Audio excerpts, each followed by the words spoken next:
To all those people watching, I'd like to remind everyone that this video is not made for kids. It's for older fans and adults. Enjoy the fucking video! 2023 marks the 100th anniversary of an important green steam engine that works hard and makes everyone happy wherever he goes. He's been well known all around the world. He's been in books, on television, and even in a film too. That is of course Rex, the miniature engine that works on the Arsdale Miniature Railway. He's a playful engine with a sense of humour. What's the hold up, Mike? Lost your whistle again?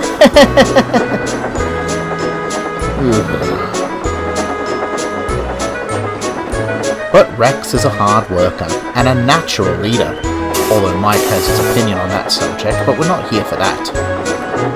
Rex was very excited about his 100th birthday, and he couldn't wait to see what the small controller was going to cook up for him. I hope it's a big bonanza, he chuckled. Oh, you've been saying that for a while, Rex, grumbled Mike crossly.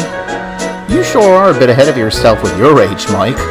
Why is that? Because although you're only 57, you're already becoming a bit of a geezer yourself. A geezer? I'm not a geezer, you silly engine. I'm the second geezer, Bert interjected. I'm the oldest geezer on this railway, even with this rebuild. And both he and Rex laughed. Just then, Duck arrived at the ballast hopper to collect these trucks.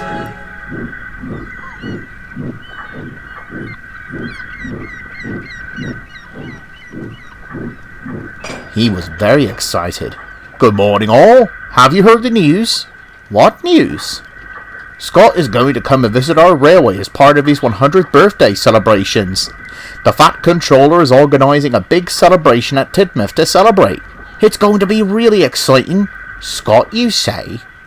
As in, Flying Scotsman? Indeed, replied Duck excitedly. Well, guess who else is going to have a 100th this year, Duck? Well, all I know is it's Scott. Anyway, must be off. Cheerio, guys!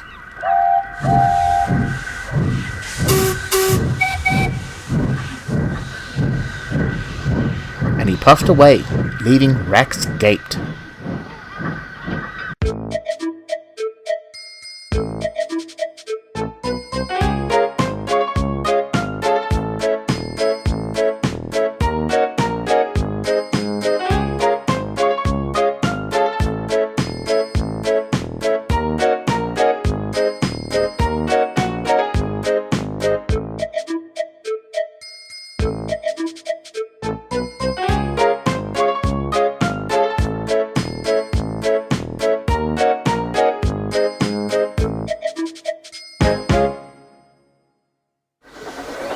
Duck was right. Scott was coming to celebrate his 100th birthday. Because of this, everyone was talking about him since he was the most famous steam engine in the world. Even the passengers were looking forward to seeing him. It had been a while since his last visit, which was to celebrate the 75th anniversary of the Thin Clergyman's books. Excitement was still in the air, but not to Rex. Scott this, Scott that. I'm turning 100 too, he grumbled. Well, replied Mike cheekily. Look who's the old geezer now.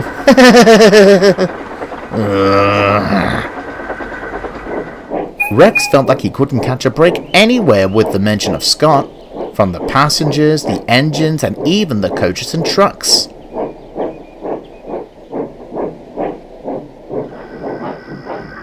That night he grumbled dreadfully about everyone talking about Scott. Oh, why is everyone talking about the big-headed engine Scott? I'm famous too, you know.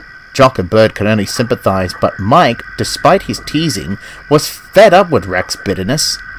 That's because Scott is more famous than any engine in the world, Rex, he retorted. Scott had pulled a non-stop train, the first to circumnavigate around the world, ran a long-distance train between two cities, and officially ran 100 miles per hour. I think he got to do a lot more than just being on the telly or in books to be that status. You're just jealous that somebody has the same birthday, but who is more famous than you. Good night.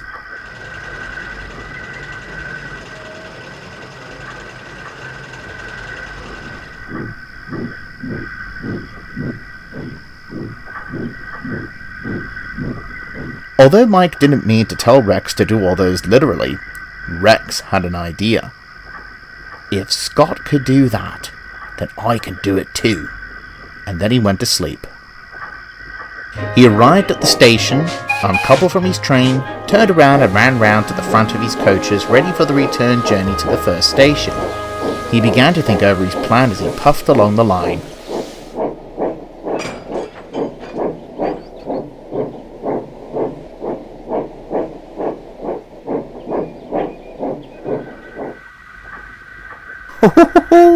Clever plan it is, he cackled.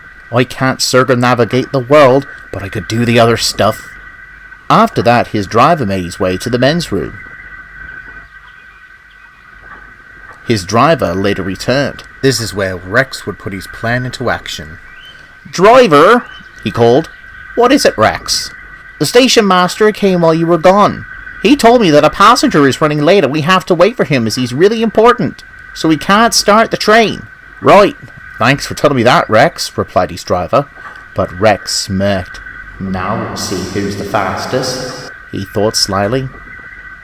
Just then the guard blew his whistle, but the driver said, We can't go now. An important passenger is coming soon.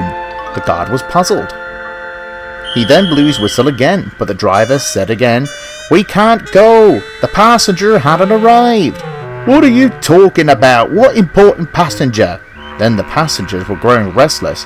Oh, for pity's sake, I'm going to be late for my connection to Tidmouth.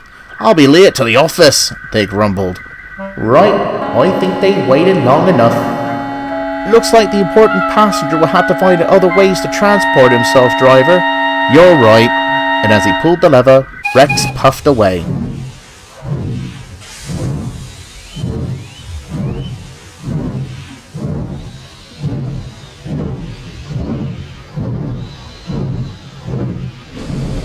Looks like we'll have to make up time.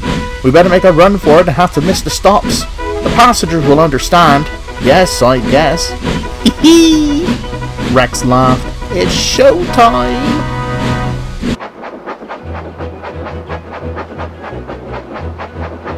Rex's wheels went faster and faster as he raced down the line.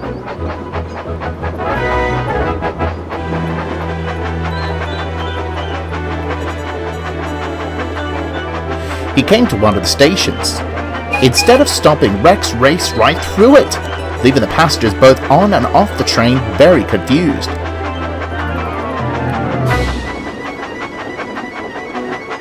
Wasn't that supposed to be a stop? They wondered. Why didn't you stop? Called another crossly, but Rex was determined to reach top speed. His driver was focused too on trying to make up for the lost time. Then they came to another station. But to his driver's surprise, ahead of them was Jock. The passengers saw this too and called out to Rex. The signalman saw this and raced to switch the points to transfer Rex onto the passing loop. Jock was surprised.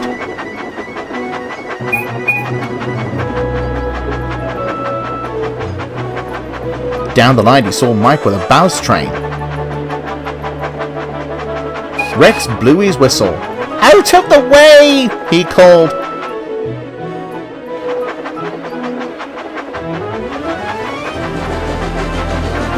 Mike stopped just as Rex thundered by.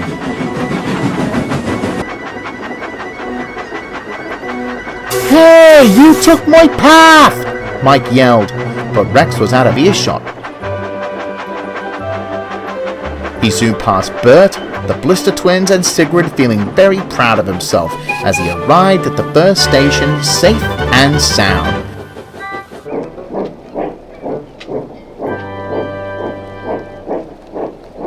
I did it! I did it! He whistled proudly. I wonder how I did in comparison to Scott. What about Scott? Asked his driver curiously.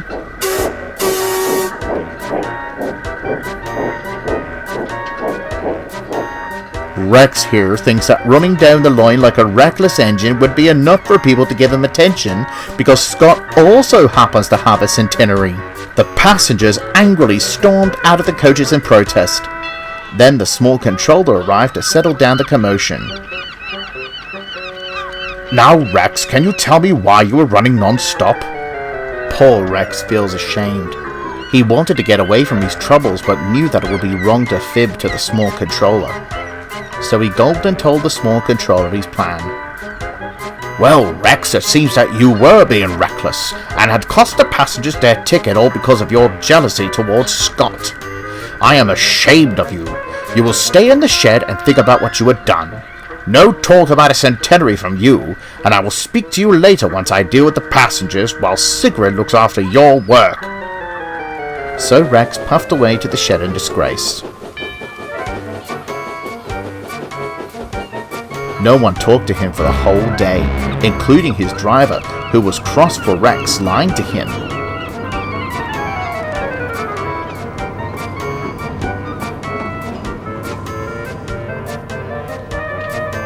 Rex began to think of his actions. I guess I was so foolish all because of my jealousy got the better of me. I should be proud instead of bitter about Scott sharing the same centenary year as me, he sighed. I hope everyone could forgive me. Later that day, the small controller came to see Rex after dealing with the passengers. Before the small controller could respond, Rex said, Sir, I'm sorry for being reckless. I was jealous of Scott, and I hope you find it in your heart to forgive me. I'm really sorry, he replied apologetically. Well, Rex, I'm pleased that you apologize, and I do forgive you. But you need to do more than just that. You have caused our passengers to be cross at our railway, and I do not like that at all. You better promise that you should never do such reckless behavior again. Yes, sir. I will, sir, replied Rex, smiling. Indeed, Rex had lived up to his promise. For a few days he puffed up and down the line at the designated speed and stopped at all the stations for all the passengers to embark and disembark. The passengers were delighted and were in praise of Rex for his wonderful service. So was the small controller and the other engines. Well done, Rex. Glad to see you have given our railway a good reputation again. I am so proud that I want to give you some exciting news. Oh, what is it, sir? Well, considering that it's your 100th birthday, Sir Richard Topham Hatt, his father, myself, Mr. Percival, the tour controller, and I agreed with the National Railway Museum that we will put you on display with Scott when he arrives, since both of you and him are sharing the same age. Rex was overjoyed. He had gotten over his jealousy and was looking very forward to standing alongside Scott. Oh, thank you, sir, thank you, he peeped. The other engines heard the news too and joined him.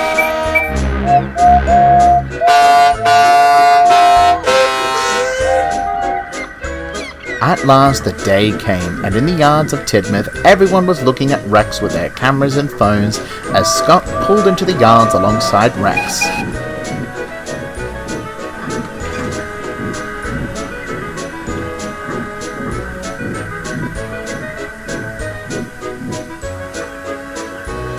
Well, hello there, Scott chimed happily. You're Rex, are you? I am, replied Rex in awe. How do you know? I've heard a lot about you Sodor engines from a man called the Thin Clergyman. Plus, I also heard about you from so many children from many different countries. You're quite the star, I must say.